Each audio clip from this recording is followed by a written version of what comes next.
Shri Ganeshaya Namaha. Welcome to the Anant Katha channel. Today I am fortunate to narrate this story, and you are equally blessed to hear it.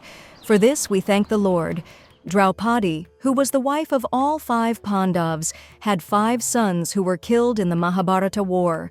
Arjun's second wife, Subhadra, who was Lord Krishna's sister, gave birth to the brave Abhimanyu, who was killed on the battlefield. After the war, Abhimanyu's wife Uttara's child was killed in the womb by Ashwathama's arrow, but Lord Krishna revived him. This child was named Parikshit, who became the symbol of the revival of the Kuru dynasty. After the war, Dhritarashtra and Gandhari, grief-stricken by the death of their sons, stayed in the Pandavas' kingdom. Yudhishthir served them day and night.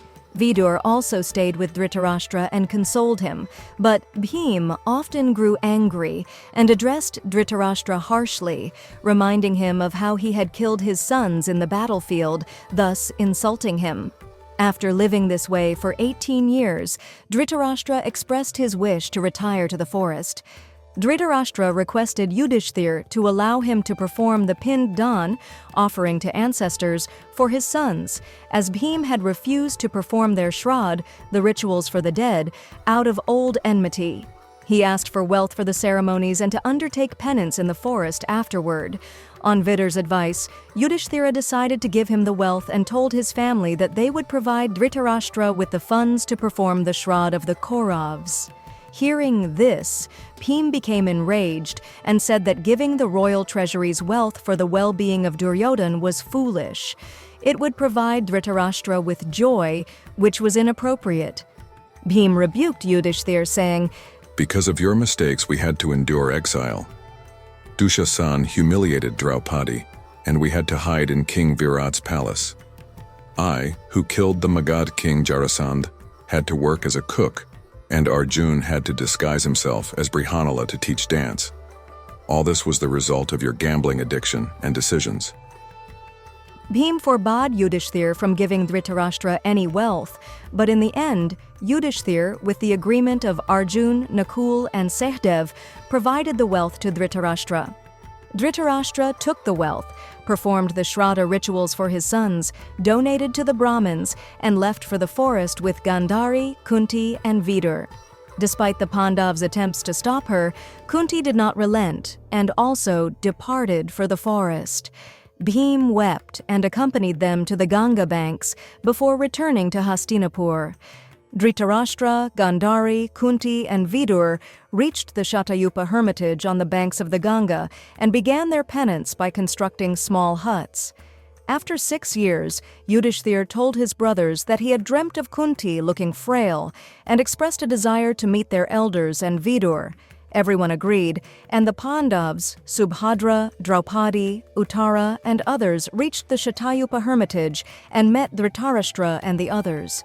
When Yudhishthir did not see Vidura, he asked Dhritarashtra about him.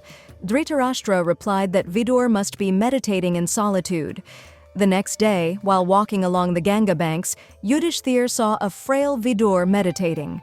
Yudhishthir bowed before him, and Vidura's spiritual energy entered Yudhishthir's body as Vidura gave up his life.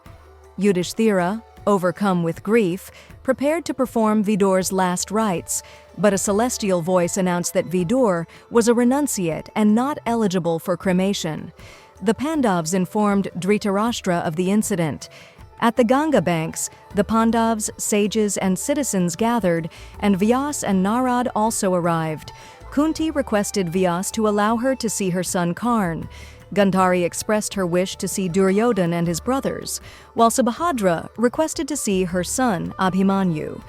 Vyas meditated on goddess Bhagwati and prayed to her, saying, "O Mother, these people are requesting me to show them their deceased loved ones, but I am incapable of fulfilling this request. Kindly allow them to see their departed relatives." At Vyasa's invocation, all the deceased, Karn, Duryodhan, Abhimanyu, and other loved ones, appeared from heaven. Everyone was overjoyed to see their loved ones. Finally, Vyas prayed to the goddess, and the souls returned to heaven. Seeking permission from Dhritarashtra, Gandhari, and Vidura, the Pandavas and sages returned to Hastinapura. 3 days after the Pandavas' departure, a fire engulfed the forest, killing Dhritarashtra, Gandhari, and Kunti. Sanjay had already left Dhritarashtra and gone on a pilgrimage. Hearing this news from Narad, Yudhishthir was deeply grieved. 36 years after the destruction of the Kauravas, the Yadavas were annihilated in Prabhas due to a curse by a Brahmin. Balaram gave up his life through yoga, and Lord Krishna, adhering to the curse, departed for his divine abode after being wounded by a hunter's arrow. Hearing of Lord Krishna's demise, Vasudeva meditated and gave up his life. A grief-stricken Arjun reached Prabhas, where he performed the last rites of Lord Krishna, Balaram, and others. Lord Krishna's cremation was performed along with his 8 queens, and Balaram's cremation was performed with Revati. Afterward, Arjun went to Dwarka and evacuated the residents. Soon, Dwarka submerged into the sea, but Arjun saved the people. During their return, robbers and tribal people looted Lord Krishna's wives and the wealth.